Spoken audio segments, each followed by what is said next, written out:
Good morning, good afternoon, good evening, depending on where you are in the world. To this week's session today, we've got one of my favorite sessions. It's what we call the shoulders of giants, right?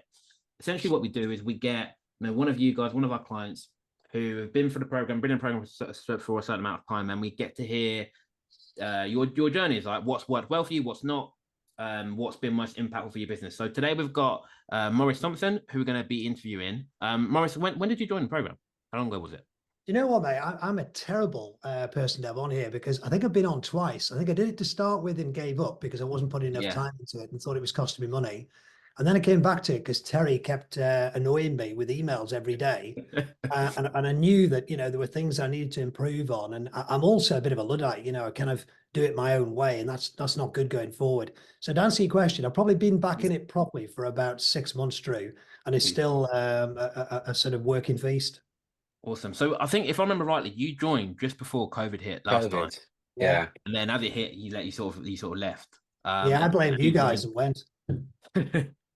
and then you rejoined. What six? So it's now November, 6 months ago. And then during that time, again, I was speaking to Terry yesterday, I think it was. He was saying that in that 6 month period, compared to your same period last year, you doubled your revenue. Is that Yeah, correct? yeah. Awesome. I mean, to be honest with you, I think, and by the way, my style, I'm very open here. So, an honest person, I tend to speak in numbers and whatever. So there's nothing you guys can't ask me. And the same with, anybody who's watching as well. These guys are all my sort of fellow Apex comrades, right? And we're all in this together, kind of helping each other, tips and all that. So, feel free, ask me anything you want. Specifically, Drew, last year wasn't a great year. I mean, I've been doing this a long time. I should be Yeah. good at this by now. The thing is, the market keeps changing. So I reckon last year I did about 250, just under. Normally for me, 300, and that's working on my own, which obviously, no office, no overheads, no debt, Yeah. happy days. But anyway, you're always trying to improve. And a couple of things really. One is I'm very good at filling jobs, very good at. That sounds really arrogant. There are many things I'm not good at, but that's one thing I am pretty good at. But my problem is finding those jobs to fill on the terms that I want. So I ended up working with a digital marketing company, like called Rich Gibbard, and a company called Recbound, who'd been very good. And then I brought in an assistant, Mel, who's on here probably more often than I am. Thanks to Emily. Thank you, Emily, which was a great service. And we're kind of putting that all in place at the moment, Drew. So we're not there yet, but specifically, I did 250 last year, and this year I've done 500,000 in November. And I'm trying to sort of make sure that we don't tail off the back end of the year and have a very good start to next year. Perfect. Awesome. That Excellent. was good. So Excellent. what we're going to do is I'm going to interview you about your journey in the program, and obviously a bit before as well, see what's Yeah. going on in business. For everyone listening here live, right? One of the sort of benefits you get listening live is that you get to ask questions, right? So some of you will be new in the program, some of you a bit longer, but what I always find with these sessions, you can always learn more from sort of other people implementing the stuff than you can from even me and Terry. So obviously on the right there's a chat box. Anytime you've got questions, anytime you want clarification on something, anytime that something doesn't make sense, can we all agree to just ask a question in the chat box, and obviously when me or Terry will pass the questions to Maurice to get your answers. Is that okay? Just give me yes, that's okay, and then we'll dive right in. Yeah, but just before we just dive in, can you give us an overview of the business in terms of the market you serve, the Yeah, sure. salary, and that type of thing? Just I'm a give people 25-year recruiter, Terry. And it's funny because in my simple world, right, you've got two types of recruiters. I've got what I call an agency who've got a bucket of resumes, they email the world, there's a bun fight over fees, somebody gets hired. I don't want to be that person. I have been, and occasionally I am now, but I don't want to be that person. I want to be the other side of the coin, which I spend half my time doing, which is a retained search guy. In an ideal world, I would love to be competing with the big search companies, the big five, Spencer Stewart, Heidrichs, Egon Zehnder, who else is in there? Corn Ferry. But it's hard to get into that world. Yeah, but anyway, that's a different discussion. But in terms of the markets, I was a general tech recruiter. And I think the industry's moved on since then. That doesn't cut it anymore. So I chose AI, which obviously, again, is sort of becoming massive. So one of the areas that I chose to specialize in was fintech, which seemed to have a lot of the investment in there. So my job in an ideal world is retained leadership jobs in early stage AI companies, a lot of which are in fintech. And the reason, Drew, that I say early stage is I think less than 10 people, they probably can't afford my fees because they go from 25 to 35%. And I think over a certain size, probably 200, 250 people, probably up to about Series B, they've already got a Maurice in-house and they really don't want to use me. Does that make sense? Yeah. Yeah. So, And what's the sort of average salary that you recruit at? Interesting. Last year, Terry, I analysed it for you. I did 12 placements and did 245 grand or something. So it's 20 grand a placement. This year, I've done 18 placements so far by November. And the placement this year is probably about 30 grand average fee, but it's massively fudged. And this is part of the work in progress. On one hand, I've done deals recently for 100 grand fee. And then I've had fees with old legacy clients at 15 grand. And what I'm trying to get better at is getting away from those 15 grands and just saying no, and only working with, leadership roles with bigger salaries and bigger fees. My fees, by the way, are based on up to 99 grand, 25%, up to 199 grand, 30%, and then 200 grand and over, 35%. And I know different people do it different ways. Some people go third up front, third at shortlist, third at the end.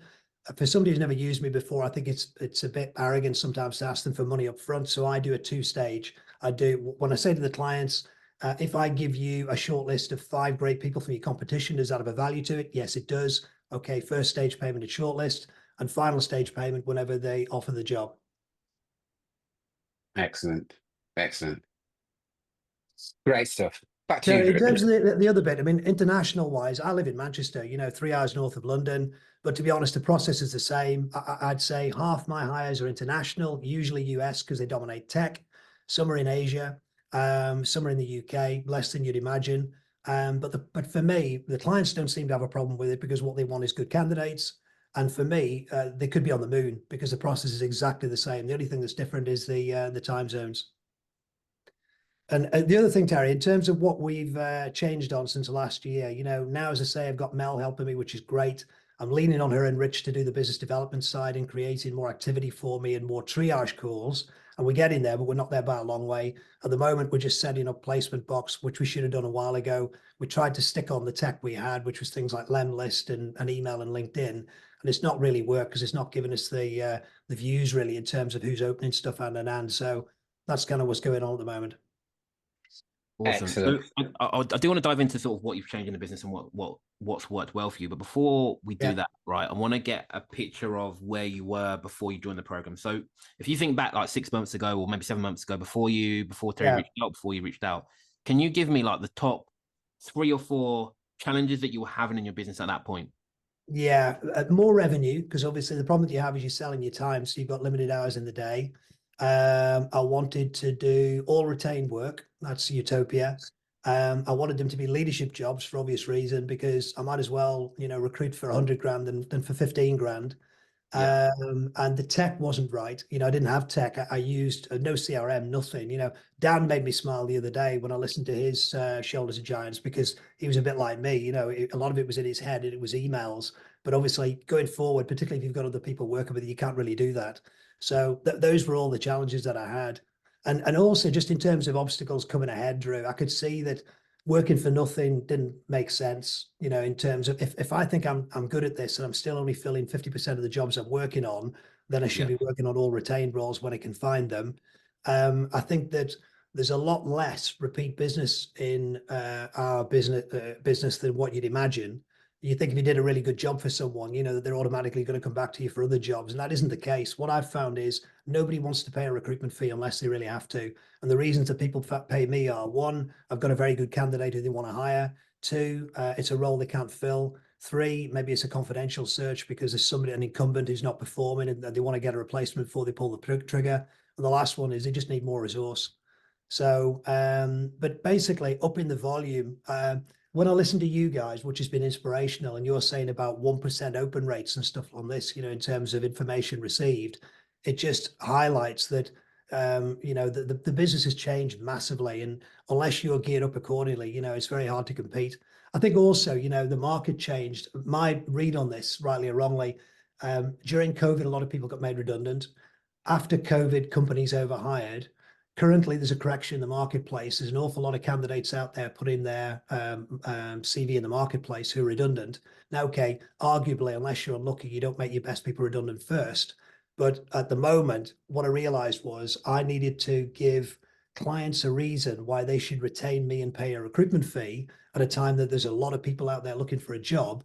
And it was if they were looking for the top 3 to 5 people from their direct competition, if they wanted them exclusive to them rather than marketed by an agency to all of their competitors, and they want to be top of my to-do list. But frankly, unless it's a 10 out of 10 candidate, they probably don't want to pay me and don't want to do a search, because a lot of them were running out of money in the middle of last year. Those early stage AI businesses, if they were up for another round of funding, it was a lot harder to get now than it was 6 months ago.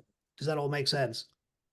It does. It makes perfect sense. And just want to take you back a step, right? So one thing that you said there is that before you was only filling sort of 50% of the contingency roles you were taking on. Am I right in that? And that's, I think that's probably quite high for a lot of contingency recruiters.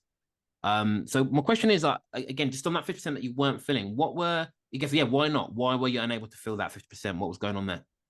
Basically, Drew, I was in a race. Without being arrogant, I think I'm pretty good at that bit because I've been doing it for a long time and I can run as fast in the race as anybody else, but you can't always win. If they have adverts themselves, if they have somebody who floats in a CV, if they've got a colleague who recommends somebody good, you can do an awful lot of work. You can do a full-blown search that really you should be getting paid like a proper retained consultant for, and not fill the role. We've all been there. No, yeah, makes sense.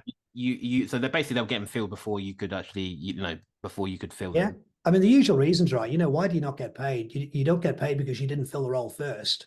Either they did it themselves or the job got canned.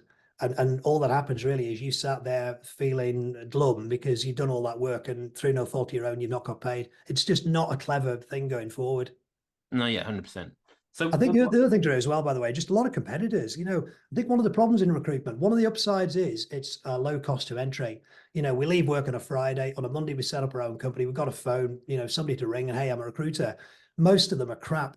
That's what makes it really hard for companies to grow. I mean, my history was in 1990, we set up a company called Tourism Partners, and I was only in my early to mid 20s.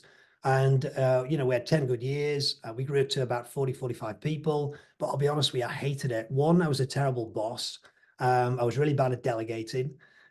Two, I really enjoyed doing the job. But I remember distinctly looking in our car park, seeing some fantastic cars, and looking at the office, seeing some very average people and thinking, you know what, I'm leaving a lot of money on the table here as the best recruiter, but this is never going to happen. We're never going to sell it for what I would call life-changing money. So I made a decision, went on my own, and to be honest, I've never regretted it. Awesome. So again, I'm not sure if you remember, but again, I want to take you back 7 months ago. Can you remember what it was, out of curiosity, that you saw from Make My Placements and saw from Terry that made you want to actually sort of re-engage? Because obviously, COVID was sort of, what, 4 or 5 years ago now? Yeah. What made you do it again? I think I'm half empty rather than half full. I'm a sportsman. So, you're always looking for bigger, faster, better. You want to do better than when you did before. I'm never complacent. Also, you guys drove me mad. I mean, God, the amount of emails I get from you on a daily basis, you know what I mean? It was just easier to send you money, right, and make you go away. But actually, just time out on that. Everybody make a note of that. Just imagine if your client said that to you. But actually, when I got into it, I'm joking, right? You guys are, I think I know a lot about finding good people. You guys know a lot about working with recruiters, and you've got the same scars and years of experience, and you've been around the block. Terry's done our job, all of that. It just made sense, really. And also, why keep reinventing the wheel? But let's go around the room. Just love to get some thoughts from a few people. Michelle, I want to come to you first of all. Just for your thoughts, observations so far, Michelle, Don, Alex, and Lauren. First of all, so Michelle, Don, Alex, Lauren. Yeah, I mean, a lot of what Maurice has said already resonates. As obviously I've been through a similar journey, and obviously some of my team are still going through that journey, some more successfully than others. But I think what's really apparent when you hear from Maurice, and he's always spoken this way, he's always very sort of fast talking, but very clear. He says a lot in a very short period of time that makes sense, but he's everything that he's talked about already is very clear, whether it's his ideal client, whether it's what he wants, whether it's the value he adds, it's really crisp, clear, And I think that clarity of thought and thinking is really important for anyone listening to this, and some of my team as well, the ability to articulate that and understand it and take that to market. Yeah, good point, Michelle. Yeah, I'd agree with that. Thanks, Michelle. Don. Yeah, no, I think I totally agree with Michelle on that. Maurice, one of the things that I picked up that I really appreciated is your consideration and thought of why people hire you during a market correction. And I don't think that's something I probably spend as much time as I should thinking about, but I really appreciated your statements around that.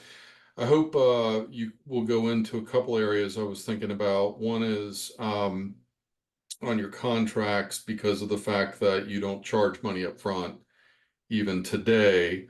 Do you have an exclusivity clause written in? Because it seems to me that between point A and point B delivery of the short list, you could be putting yourself at risk. Yeah. The second question is, what are you doing now, today, I suppose, over the last several months since you've been with the program again, that's really working the best? You mentioned a podcast the other day, I think, but I don't know if you can expand on that at all. So those are maybe a couple of questions that were percolating in my mind. Sure. Good questions. Don, regarding exclusivity, you're right. I'm a little bit exposed there. And I tend to be overly loyal and overly trusting. And because my process is very quick, from the minute that we decide we're going to go and do this, literally they have a list of candidates. Just stepping back, Don, I'm very specific in my process as to what I'm going to give that client. And part of the qualification, right, in deciding if we can do it or not, is them telling me either direct competitors that they want people from or industries that they specifically want people from. And it's usually a direct competitor. There may be some reason sometimes it is slightly different from there. But literally within 24 hours, I'm back to them with a list of target candidates for them to vet. It may be they don't know any of them, but some of them, it may be, oh, we rejected that guy, let's not go there, it's embarrassing. Or this guy works in a partner of ours, right, let's not go there either. But within days, literally, at least within 7 days, they're already interviewing candidates from me. But to answer your question specifically, no, I haven't got an exclusivity in there. But the good news is that because I've done this a long time and I tend to move very quickly, they are already seeing a short list of 3, 4, 5 very good people from the direct competition, which are the people that they wanted in the first place. And at that point, I'm already sort of ready to send them my invoice anyway. Do you have these people on demand? I'm curious as to how, I mean, if you're saying to me, you're going to have people to me in 24 hours and that I'm going to start interviewing them immediately, have you spoken to them within that time frame? No, basically, it gets easier, Don, because I think if you're in a niche like AI or fintech or whatever, if I do a search for a VP of sales for an AI company in fintech, basically the guy who came second, third, fourth or whatever, or people along the way who said, nah, it's not right for me, it's the wrong location, or the salary's not enough or whatever. Obviously, you've always got people in the back of your mind there, right, who are sort of candidates. Some may be active, some may not be. But honestly, it sounds really arrogant, this. I think in recruitment, right, we create this mystique around it, right? And it's just common sense. Just do your job, work hard, ask the right questions, and then do the things that you say you're going to do. So for me, to answer your question, as part of the qualification, the client's already told me which organizations they'd be interested in talking to people from. All I'm doing there is just researching who they actually are, telling the clients who they are. And again, they won't know them either. Some I may know, some may have been clients, some may have been candidates or whatever. A lot of them I won't. But then it's up to me to reach out to those people and sell them on the idea of coming to work with my client, but also then qualifying their fit against the sort of key criteria. So I have to say, Don, it's not been that much of a problem, says the guy who, half his jobs are not filled by him on a contingency basis. But that tends to be a strong point for me. Just once I've got the information, I'm up and running, having good people in there quickly. Excellent. So Don, the other thing about the podcast, we're always trying to find uniques, and we're all sharing ideas on here, which I'm certainly grateful for. Early days for us with that podcast, right? But so far it's worked really well. Simplistically, if I say to the founder of a company, and remember, in my simple world, right, Stage one with these companies tends to be, we're building the tech out, so I want a load of really good tech people, and that's probably not me. Stage two is, okay, we want to put a sales team together now to sell it. That is me. And stage three is we want, best in the US, best in the sort of country we're in. And then stage four is we want to be the elephant in the room, really. We want to dominate our market. I think stage one is not always me because it's more technical and that's not my bag. Stage two is definitely me in terms of head of marketing, head of sales, etc. And stage 3 and 4, which there you're probably at Series B, C funding, again, I'm probably not your guy because you've probably got somebody in-house doing it by then anyway. So those tend to be the areas that I get involved in quickly. But the thing about the podcast for us, right, we thought on one side of the equation, you've got founders, CEOs of these early stage companies who are somewhere along that 4-stage journey.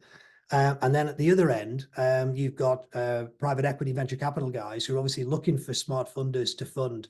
And just being able to allude to that and put those guys together has been really, really useful for us. I don't know what the numbers are, but we're probably going to do our 6th or 7th podcast at the moment. We're inundated at the moment with CEOs coming back saying, I think it's a great idea. What's in it for them is we've got about 13,000 execs on there who are people like them. It's free marketing for them, branding, the opportunity for partnerships, the opportunity for funding, and also because the collateral we're sending out is positioning us as an expert in their field, it works really well. And being honest, Don, I'm getting to bask in their glory. You literally said to me, tell me what you know about AI. Well, I probably learned more than I knew originally, but you could still put it on a stamp. But against that, if I've got an expert on there who's just spent the last 10 years building an AI company, by association, happy days. Is that 100%. fair? Yeah, that's a really good point. Yeah. Really helpful. Thanks for that. Yeah, I'm just going to pop this in the chat. If you can put a link to your podcast at some point during the discussion in there, I'd love to see it sometime. Basically, Don, if you go into Rare Executives podcast, I know it's on YouTube and then it's going out on other media, sort of going forward, but you'll get it on there straight away. Rare Executives. Ask Mel. Oh, there she is. Yeah, look, I was going to say ask Mel. Do you want anything like that, Don? Just Sorry, I'll ask Mel about AI when we get done. Don, I'm at a certain age. I struggle to remember to go to the toilet. Don't ask me these questions. Just on that, Maurice, sticking with the podcast, because I know quite a few people are excited to hear about that. Can you walk me through, like, how are you going about getting guests? Like, what are you doing to get the guests on the podcast in the first place? Okay, basically, I'm leaning heavily on Mel. Now, what we're doing... Right, let me get Mel to come on. We're putting a list together, really, of what we call our bullseye, and we're actually loading all this into placement box at the moment. So what we've done is we've used Crunchbase, for example, and really we're trying to get about 3,000 companies in there initially, and that means 3,000 CEOs or founders. I was talking to Terry about this in the past. I've stayed away from HR because they never tend to like me. I think they find me a threat, and they see me as maybe stealing their job. So I've not gone that route. But in terms of who goes on there, we've gone for companies of 10 employees up to about 200, 250, who are all involved in AI businesses. Fintech is a hotspot, although it's funny the way you get dragged around in there. I've had a client who gave us a job very recently, and it came from just some marketing that we sent out to them about the same thing. And they are in insurance, and it was probably the best deal we ever did. Basically, they got the message. They said, we're really interested. I had my triage call with them. We're still to do the podcast, by the way, but that was the excuse that allowed us to open the door. They said, look, we want to hire a CTO. It was $100,000 fee. And 9 days later, they made the hire via us, which was amazing. I mean, that's a lot of money and not a normal period of time. That is not usual. But because they were really happy with not just the first, but the second candidate, in fact, I had to slow them down from offering the first guy. As I say, this is not a normal search, but it shows you what is possible. They came back and said, look, can you hire an SVP of ops? Yeah, we can. So we were doing that. And unfortunately, and this is to your point, Don, they were at a trade show and a guy came up who was the perfect candidate. We'd had the first stage payment for the SVP of ops role. And they hired the other guy because he was just too good to miss. But the good news was our best candidate for that search, they created an additional role for that person who starts in like a week's time. And again, that was another probably a $50,000-$60,000 fee. So that's an example of it working super well. But does that answer your question? Yeah, it does. And again, just to ask you, Mel, as well, like what, in terms of the outreach to get people on the podcast, what sort of numbers are you sending out per day or per week or whatever, and what are you getting back? Yeah, so currently we've got our automation set up on LinkedIn. We've got Maurice's account going, we've got my account going, and we've also got Anthony, just a business partner with Maurice, also going. Obviously, with mine being new, we warming it up. We literally connecting with our bullseye target connections. So we're warming that up, and we are sending at this stage, I think we're on 83 per day on mine and on Anthony's. So yeah, slowly we're increasing at three messages per day. In total, we're only currently setting at 183 messages per day. So we're looking at growing that. We can, I think, get to about 300 max per day. Yeah, and then we also have our email campaign going, and we're also looking into Placement Box now to send emails there as well. And we're sending our podcast invitation to target database from email and from LinkedIn.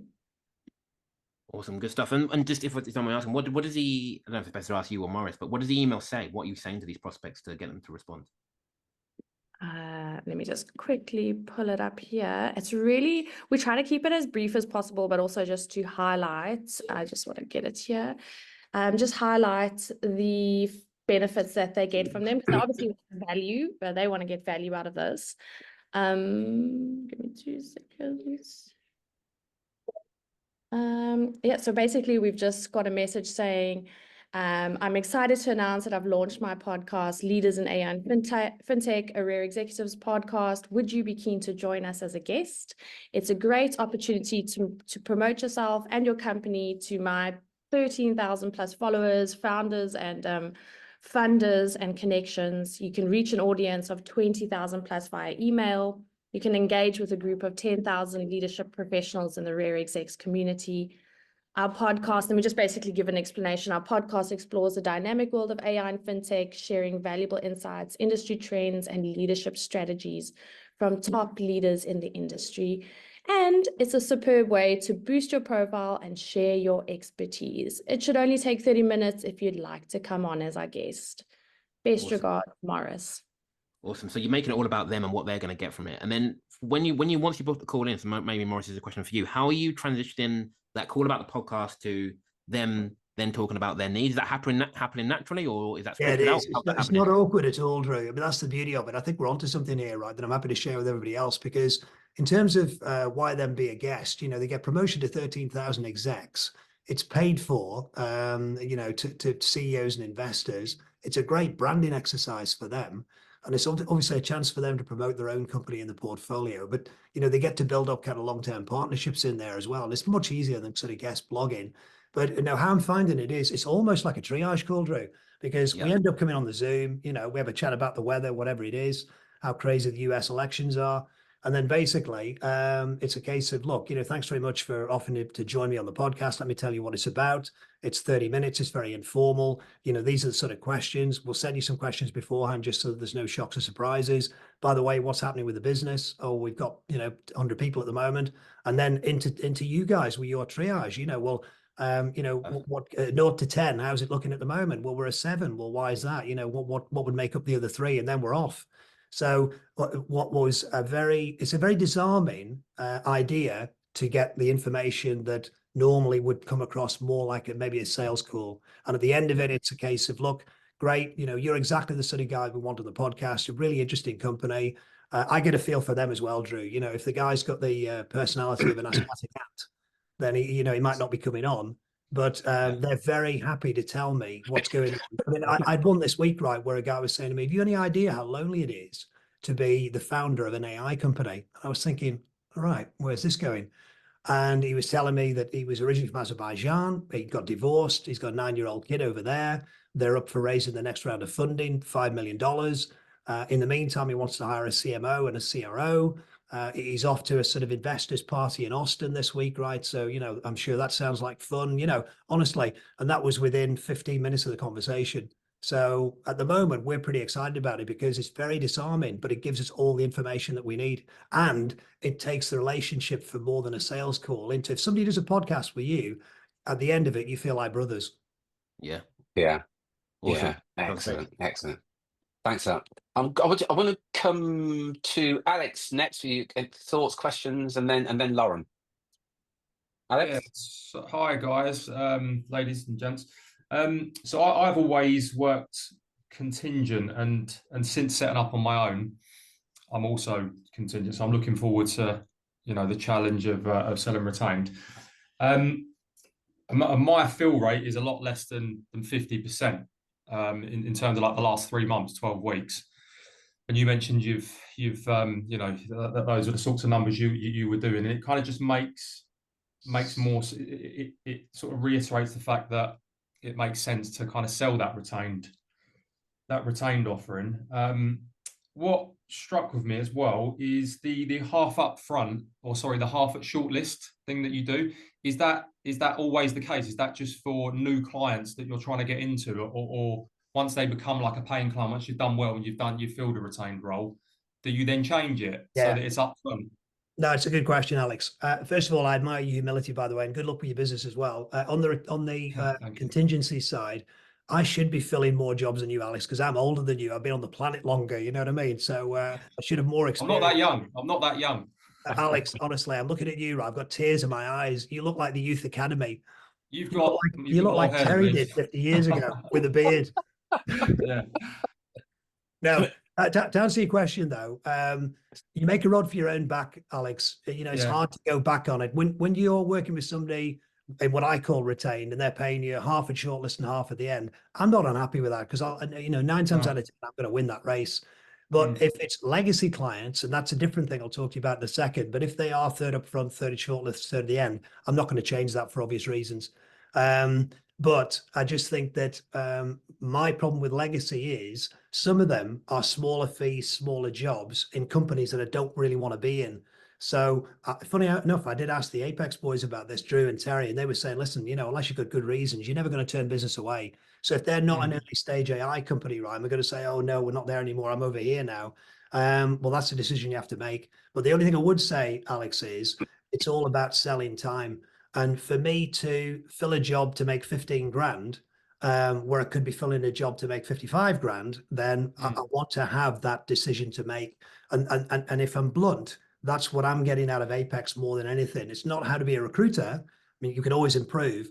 It's how to create leads and volume and all the machinery that goes on behind the scenes. It's like a black art for me. And in that respect, right, it's been worth it alone. Does that make sense? Yeah, no, yeah. Excellent. Thanks a lot. Before I go to Lauren, I want to go to Emily. Emily asked me a question. I think she's got a question for you, Mel. Then I'm going to go to you, Lauren. It's actually just more of something else. It's just, I feel a bit like a proud mother seeing how brilliantly you are doing, Mel. It's absolutely wonderful to see how important you are. And I just actually want to say, Maurice, what difference has Mel made to your business? She cost me money, Emily. It's a bloody nightmare. I think you should reduce your fees. Have you got any other questions? I'm just trying to get a plug, really. No, to be honest, Emily,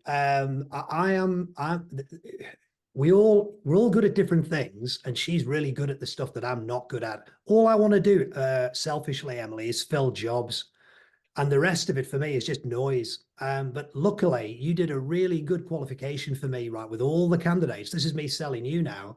That I spoke to, because I'm a sad old cynic, right, thinking, oh, I'm playing a bloody recruitment feed Emily here, and I'm a recruiter. Why don't I just go and find Mel myself? I haven't got time. And actually, you made all that very easy, and Mel was definitely the right person. But the skills that she brings to the party are all the things that I need that I haven't got. She's really well organized. She's smart. She's got good technical ability. She's super well organized, all of that. So all the things that aren't recruitment, and that's something that I want to teach her, Emily, as well. On my side of the fence, she does in spades. Honestly, it makes me so happy to hear this. It's lovely, because I know at the beginning you were a bit nervous, and do I have enough time? Will I need Mel full time? Yeah. And are you working full time at the moment, Mel? Yeah, that's literally And so, Maurice.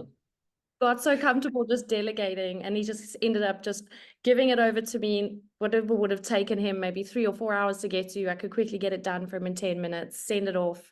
Yeah, he put a lot of trust into me. So I also thank you for that. To be honest, Emily, joking aside, whether you're a one person band or whether you've got 40, 50 people, and I've been both, obviously there's a cost associated, and we're all P&Ls, and when the joking ends right, you've got to deliver. But at the moment, I'm really excited because we've doubled our revenue from last year. We're not there yet by a long way. And I'm really excited about where we'll be 6 months or a year from now, when all the process, the lead development going on in the background is singing properly. It's a bit like having a racing car, but at the moment the engine's not quite tuned properly. But I can see where, I'm really optimistic. I can see where we could get to, and it's really exciting. Really brilliant. It's time Mel gets an assistant now. I'll ring you after this. Yeah, or a rise. Thanks for that, Emily. You said it, not me. Thanks, Lauren. Emily. Lauren, good afternoon. Good afternoon. Yeah, Maurice, this is brilliant. I'm actually got pages of notes already. I think, like Michelle said, it's amazing how clear you are on what you offer to them, even with the podcast, right? It's super clear. This is exactly what you're going to get out of it. Yeah. And like you said, you don't want to reinvent the wheel, but I would be interested to know what it is that you're kind of getting out of this course that's been really impactful. So obviously the podcast, I find that interesting to do semi-triage call at the beginning, but what other kind of lead generation or BD tactics that you're using that have kind of your business? I mean, a couple of things, Lauren. I mean, first of all, without singing to the back row, I like Drew and Terry, because it doesn't matter who you're dealing with, right? If you don't like them, I'm old now, and old dogs, new tricks and all that. If I didn't like them, I wouldn't work with them. So that's the first thing. Second thing is they have deep knowledge that I don't, which I can see will make me bill an awful lot more money if I just do what they're saying. So things like the scripts that we were using originally when we were trying to put all this together, we tried to be clever and do it our own way. Didn't work. So Drew said, it's like, Drew, help, we're paying you all this money. You're meant to be the expert. What's going on? Give us another 19 minutes of your time.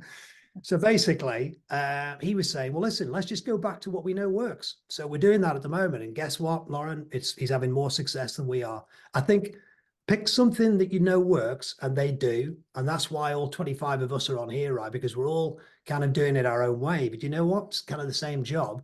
And then you can modify it or improve it along the way. So that's been invaluable. So, I mean, I printed off a load of numbers that I'm not going to bore you with, right? Only because I didn't know the answer myself. But if I look at the things that work and don't work, our polls at the moment are not really working for us. So we really need to tweak that. But that's something that I'm confident that we'll get better at. But when I look at things like, CRM, I mean, we never had one, but obviously we've now committed we're going to use placement box. And I'm just excited about simple things like being able to see when somebody's actually opened an email.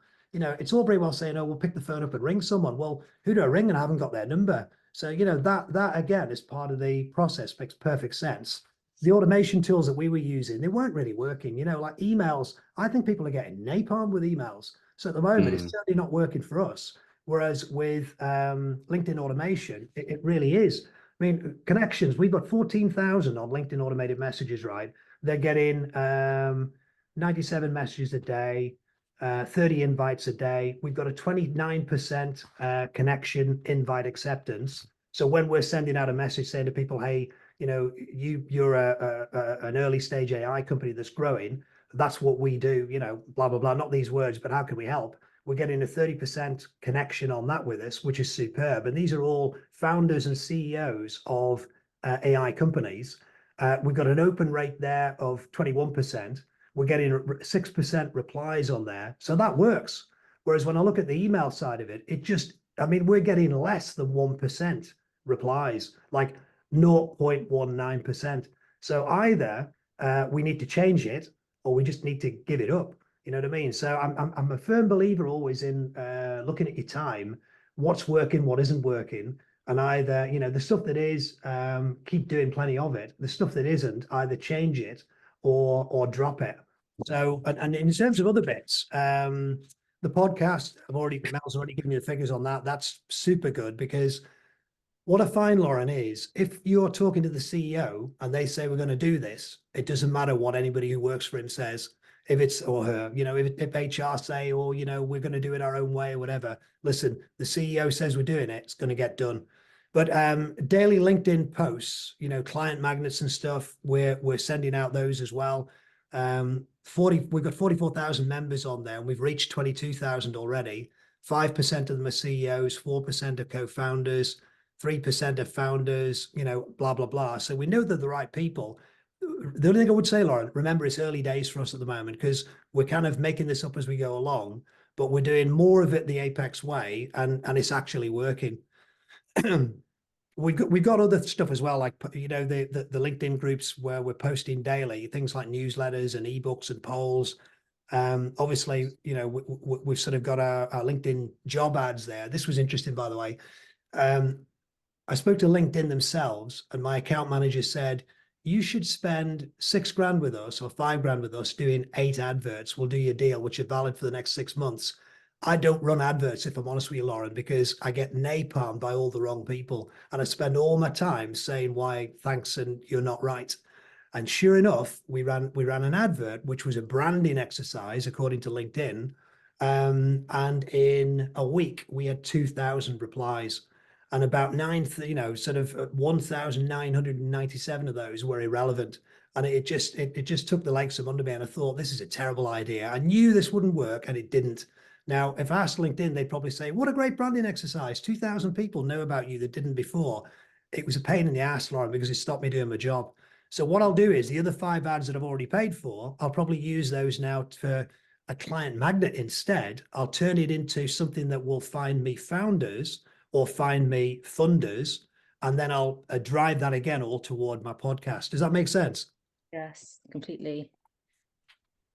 Excellent. Thanks for that. That's brilliant, Maurice. Thanks, Lauren. Drew, I know you've got a question. Yeah, I just wanted to go back to just Emily's point there with obviously what the help that Mel's done. I think one thing that you did really well coming into the program, or at least when you got Mel, is that Mel was turning up to the calls, Mel was turning up to clinics always with a question. Just from internally, what was that conversation like? Or maybe it wasn't a conversation, that, you know, you were able to delegate a lot of the implementation of what we're talking about, like the podcast idea, the putting together the email for the podcast. How did that conversation go internally, where you were able to delegate more of that stuff, so you were doing your day job sort of thing, and but then the implementation was still getting done? Yeah, I mean, we're still building this at the moment, Drew, but I'd say Mel and I talk on a daily basis. And Rich's company, I have a weekly call with them on a Tuesday at 1 o'clock, where we go through what I'm doing, what Mel's doing, and what theirs doing. And we look at, you know, what's happening in the last week, what's worked, what hasn't worked. Also sat in the background there, you know, in bright lights is what billing we're on for the month. At the moment, we're trying to do 40 grand a month. And luckily, you know, we're ahead of that. But basically that's, you know, if you're looking for a sense of purpose, being blunt, it is all about money, because we all like each other, and you know, we're all busy. But if we're not doing the billing, then frankly, we might as well all go and do something else. But the conversation internally has been good. We've been able to split out different things. I'm trying to focus my time just on jobs that are being qualified in, retained or not, filling those. I want to make sure that we're all kind of going in the same direction. Mel has been managing all the activity in terms of all the lead generation stuff that's going on in the background. The detail, we've been using some of RecBound's stuff, and they're a good team there as well. There's a lady called Lucy who does all the posting and social media. You know, suddenly, Drew, I'm sending photographs of me stood in a park, you know, with a nice car behind me and stuff like this, trying to sound interesting, because she's trying to build up the personal side of it, as well as obviously, you know, business posts that are going on there as well. But everybody knows what hat they're wearing. At the moment, I think if we'd done Placement Box 6 months ago, it would have made life a lot easier, because we've tried to do it our own way, and we've been splashing around, and it's not really worked. Despite the fact we've done great business, we've wasted a lot of time along the way. So as I say, we committed we're going to do it your way, and then we can blame you two. And then basically we'll work back from there in terms of improvement. Mel, what would you say? Yeah, so I have to agree as well. It was it's very easy to have like an open dialogue with Maurice. He's very willing to teach, he's very willing to explain. I think we're both also on the same page of let's just see what works. Let's look at the data and figure out how can we improve this? Okay, we're not sure. Let's go back to an Apex call. Let's ask a question. There's so much knowledge in these calls. There's so much info. There's so much trial and error that everyone's had, you know, in their own experience. And then feed that back to Maurice and give him an update on that. And then we sort of like find our way and kind of, you know, just keep trying. And I think also what's important is that, you know, what might work for somebody else might not work as well for you, or, you know, so we're also figuring that out and we're exploring it. And I think, yeah, I guess from the get-go, Maurice was very open to just delegating everything. Like, here's my LinkedIn, please, I need you to please do this, this, this, and this. I think he was very clear of what he wanted. He might not know how the process should be. And that's where I think I came in and tried to create that process and create those workflows. So yeah, I think that in terms of that, like the calls and being on Apex, and then also having Maurice was instrumental into completing the whole picture. Drew, the other point, just a last big up for you and everybody that's watching, there's some really talented people on here. The ones that I have learned a lot from already are, apart from you two guys, Don and Mike and Dan and Michelle in particular. You know, when I look at Dan's knowledge of lead generation, it just blew me away. I would love to know what goes on in that guy's head, because if I could get that machine spinning at my end, right, you know, we'd be doing double, treble what we're doing now. But it's just people who are new to it, so they bring bags of enthusiasm and energy. And let's face it, it's a tough job, right? Sometimes you just want to see a smiling face and people who've got the same pain of you, or others who, you know, have got grey hair or no hair like me and Terry, who have been down that road before, right? To say, listen, don't take it personally, right? Dust yourself down and try this. So I think people come on here for different reasons, really. Yeah, just one fun thing to add. I think one thing that you guys done really well, which, and this is more message to everybody else really, is that even when things were going well, you were still, not necessarily you, Maurice, actually, to be fair, but more so Mel, still turn up to calls and saying, look, this is working well for us. How can we maximize it? I think sometimes people can show up to calls and not ask questions, or show up to calls and things are going well, so I haven't really got anything to ask. But I think what you guys did really well is like you was always looking to maximize what's working well and fix what's broken, rather than, you know, coasting and waiting till something's not working right and then asking, okay, look, this is going really badly, how can I fix it? So I just want to say that final piece, Terry. Drew, I see all this as like a workflow. You know, basically you are where you are, and we're all at a different place, right, in that journey. And I know where we are. All we're trying to do at the moment, right, is get more triage calls to get more retained leadership jobs, right, and then we're flying. The good thing is we're managing to fill roles, right, so we're doing it from a position of strength. We've got money in the bank. But I'm just, you know, the other side of me is like, well, how much better could we be doing, right, when we get all this working properly? So, and that's the challenge for us, really. But, you know, it's exciting. Yeah. Excellent. That's absolutely fantastic. Maurice, there's some guys that have been with us for a while, and there's newbies. This is really a question for the newbies in the group. What one piece of advice would you give to somebody that's just joined in the last month or so, knowing what you know now? What advice would I give them? Yeah. I suppose it depends on what stage you are in your journey, right, in terms of experience or whatever. I think the key thing is, right, know why you're doing it. You know, what's your goal? I'm old, you know, I'm debt free. There's a little bit of money in the bank. I just want to stay healthy and get more holidays and. But basically, I'm doing it for the money. You know, I enjoy it. If I didn't enjoy it, I wouldn't do it. And I've been doing it a long time now, so I should be able to do it pretty well. But I think be clear in your own goal there, whether it's a financial goal or maybe it's just you want to work on your own. You know, we want to build a team out, independence, whatever it is, and enjoy it.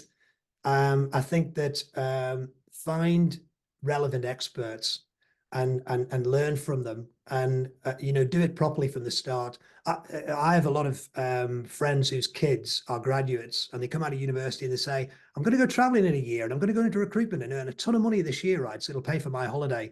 And then 10 of them go into it. 2 of them leave in shock straight away because it's bloody hard. 2 of them do really well because they're that rare breed, and the other 6 are somewhere in between. And what I say to them is, right, you know, don't try, don't do what I did. I mean, I've worked for myself since I was 24, and I made lots of mistakes, self-taught, which sounds admirable, but not smart. So there is a right way to do things, learn what the right way is. So find good people to learn from, and also you make good contacts along the way. In terms of other bits, right, you know, just build your own network. work hard, be honest. You know, if it feels wrong, it is wrong. You know, in terms of when your spidey senses are saying this is not for me, don't try and shoehorn yourself into it, because as sure as eggs are eggs, right? That will not work. And enjoy it as well. Just do your job, work hard, be smart. And the other thing is, treat yourself. We all beat ourselves up, right? Which is why we come on here and why we pay the money and why we do that extra call. And what I've realized the older you get, right, is quid pro quo. If you beat yourself up when it doesn't go well, treat yourself when it does go well. It might be a pair of trainers. It might be your favorite cake from Marks and Spencer's. It might be taking your partner out for a dinner or whatever. I say this to Mel all the time. You know, just basically remember that you got to keep it in context and enjoy it, and keep that work-life balance right. You know, that sort of 3-8 rule. You know, 8 hours work, 8 hours play, and 8 hours of sleep. I know it's not as easy as that, by the way, but those are the kind of things that I would say to anybody that's in our game. Yeah, excellent. This has been fantastic.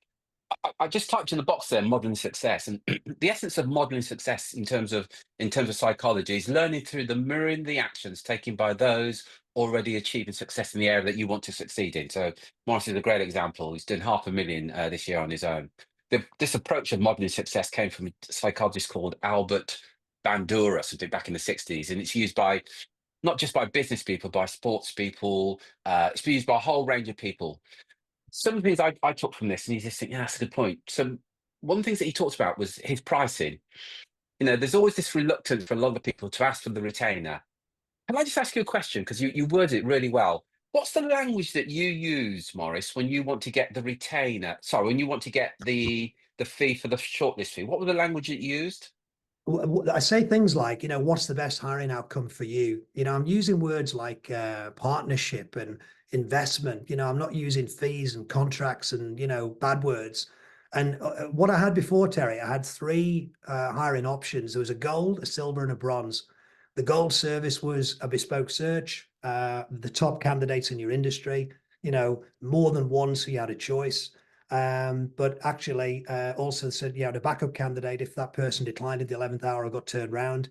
Those candidates being exclusive to you, and me giving you a priority in terms of you being top of my to-do list on a daily basis. So that was the gold one. Now, if people balk at that for whatever reason, the silver option was yours, exclusivity on the role for 2 weeks and a 10 grand cancellation fee to cover their research costs. I took the bronze one off, Terry, because I was setting myself up for a fall. You know, if I'm saying to people, here's 3 options, right? You know, and they go straight to the bronze one because it's no win, no fee. But what does that actually mean? You know, how important is it to fill the role? I mean, if you're saying to me, look, you know, if you come across somebody, then fine. But or you know, from my perspective, I'm only selling my time. Who's going to get the better service? Who's going to get the better candidates, et cetera, et cetera. But I do think the language part definitely comes into it. And I'm picking up with times, you know, some of the things that I'm saying there in terms of how I'm positioning the deal. I'm trying to position myself as a business partner rather than being somebody trying to sell them something. So shared goal, not risk, assured delivery package based on mutual trust, partnership, all those kind of words. Excellent. I think, and he also says something like, if I can introduce you to five candidates from your competitors, I guess that was something to be of interest to you, or worse to that effect. Yeah, basically, you know, if I can give you the top 5 people in your industry, has that got a value to you or not? Yes, it has. Tick. And if you get to offer one of those a job, tick. There you go. There's your 2 offers. Yeah. Has that got value to you? Excellent language. And the only thing that I think Don pointed out, where you're perhaps a bit exposed, creating some sort of exclusivity when you're doing that. So even if they find an internal candidate, you're still covered. But again, something that we can all learn from. You then talked about the podcast. What a great way to meet potential clients. Remember, we say in marketing, it's starting a relationship with a stranger, turning them into a friend, and then ideally into a client. What most recruiters do, they say, I'm a recruiter, have you got any vacancies? You're trying to sell straight away. What Maurice is doing is saying, hi, we'd like to speak to some of the industry leaders, you know, in this industry. We'd love you to be a guest on our podcast. So it's starting the relationship from there. Excuse me. And as Maurice pointed out, to get to the triage pool, it just falls naturally. But it's so much easier, isn't it? Terry, can I say one thing right back to the point of exclusivity? Don is correct, by the way. I'm not. You know, basically, I agree, we're good at what we do and we're all in, and we should only be working on retained roles. So what I'm doing at the moment is using all the things that I'm learning from you guys with my team to give me enough bandwidth, enough triage calls to be able to say to people that don't want to work on a retained basis that they're not for us. And we're not there Yeah. yet, but that's where I hope we get to. So Don is right. We should be working exclusively, but at the moment it's a work in progress. Yeah, yeah, absolutely. And the other point that you made there with the podcast is, by association, you enhance your own credibility. So if you're interviewing a leader in your particular niche, by association, it substantially enhances your credibility. And I think the biggest thing is it's so much easier to invite a CEO, CIO, whoever along to a podcast and try and get a meeting with them. So much more easier, and it will do wonders for you in terms of your credibility. I'm going to come to one more person really quickly. Sean, I'm going to come to you before we wrap up. I'd love to get your thoughts, feedback before we wrap up, Sean. Just your personal thoughts and feedback, Sean. I'm here. Can you hear me? I can, yeah. Okay. It's funny. I was just chatting with Stay. She's on the call as well, saying we've got to implement some of the things that, Maurice and Mel clearly are doing that's working. I like the dynamic. I like, man, just the clarity, right, at which you present the podcast. And I know that's something, we've talked about and had discussions on. And I've dragged my feet on it. But for whatever reason, it just clicks a little bit more on this call, which is another testament to why you should really be on the call, because you don't know which one is going to land with you and which one is going to really speak to what you're challenged by at that moment. So, Maurice, man, kudos to you. Mel, kudos to you both. Yeah, certainly something I have to implement going into 2025. Sean, to your point there, I think the thing is as well, be yourself, because it comes across, I'm noisy and I've got a lot to say for myself. And we're all different. Some people are detail, some people are personality, but we all want to buy from people who we like. They've obviously got to do the job and we're all different. So, be yourself. I think have a process and know what works, but then how you present it will come across naturally from you, whatever type of person you are, if that makes sense. Yeah, no, it does. Yeah, excellent. Maurice, thank you so much for today. Mel, thank you so much. And there's a saying, isn't it? Behind every successful business, there's a woman somewhere that's actually running the business. And once again, you've proved the point. Totally. Well, seriously, absolutely fantastic. Some real gems there. And I touched on, modeling success. Please, Sean touched on some of them there. Some of the things that you all could be doing, and we talk about this all the time, it is about taking action. But a massive thanks to Sean, massive thanks to Mel. Really appreciate it. Can I just say one thing, right? I talked a lot there. Anybody that's got any questions, because we're all learning, just feel free to reach out to us on the group or whatever it may be, because we've done it with people like Don and Mike and Michelle have been fantastic helping us. And I'm sure we'll be back asking for other things as well. So if we can help in any way, right, we're all in the same team, just shout. Yeah, that's really kind of you. And minimum. Just very quickly, Maurice is saying, sorry, Don said, Maurice, consider establishing a minimum fee as your backlog increases. That's a really good point. Yeah. Did that, by the way. I didn't mention that. Our minimum fee is now 20 grand. Right. Awesome. Nice one, buddy. So you can say everybody that's you can take away. Thank you very much, everybody, for joining us. Until next time, folks, take care, take action, be relentless.